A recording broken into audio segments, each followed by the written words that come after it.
السلام علیکم ورحمۃ اللہ وبرکاتہ۔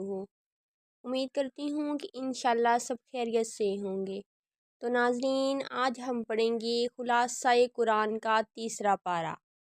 اس پارے میں 17 رکوع ہیں۔ اس پارے میں 2 حصے ہیں۔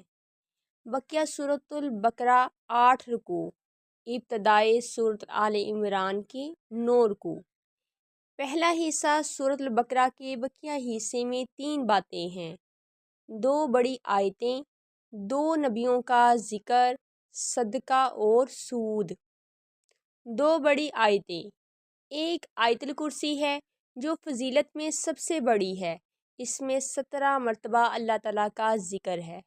دوسری آیت مدینہ جو مقدار میں سب سے بڑی ہے، اس میں تجارت اور قرض مذکور ہے۔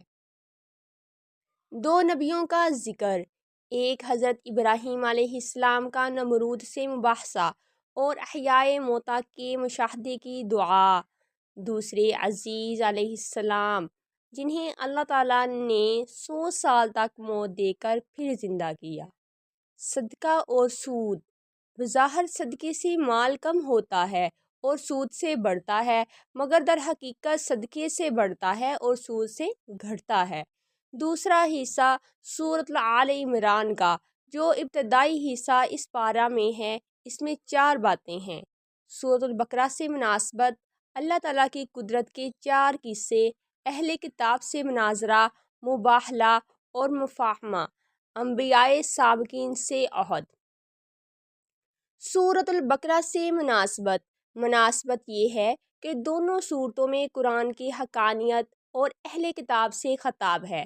سورۃ بقرہ میں اکثر خطاب یہود سے ہے، جبکہ آل عمران میں اکثر روئے سخن نصاری کی طرف ہے۔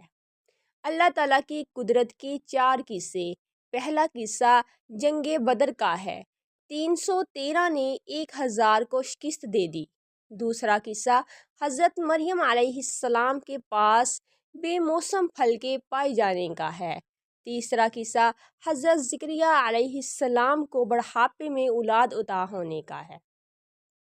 چوتھا قصہ حضرت عیسیٰ علیہ السلام کا بغیر باپ کے پیدا ہونے، بچپن میں بولنے اور زندہ آسمان پر اٹھائے جانے کا ہے۔ مناظرہ، مباہلہ اور مفاہمہ: اہل کتاب سے مناظرہ ہوا، پھر مباہلہ ہوا کہ تم اپنے اہل و عیال کو لاؤ، میں اپنے اہل و عیال کو لاتا ہوں، پھر مل کر خشوع و خضوع سے اللہ تعالیٰ سے دعا مانگتے ہیں کہ ہم میں سے جو چھوٹا ہے اس پر خدا کی لعنت ہو۔ وہ تیار نہ ہوئے تو پھر مفاہمہ ہوا، یعنی ایسی بات کی دعوت دی گئی جو سب کو تسلیم ہو، اور وہ ہے کلمہ لا الہ الا اللہ۔ انبیاء سابقین سے عہد: انبیاء سابقین سے عہد لیا گیا کہ جب آخری نبی آئے تو تم اس کی بات مانو گے، اس پر ایمان لاؤ گے، اور اگر تمہارے بعد آئے تمہاری امتیں اس پر ایمان لائیں گی۔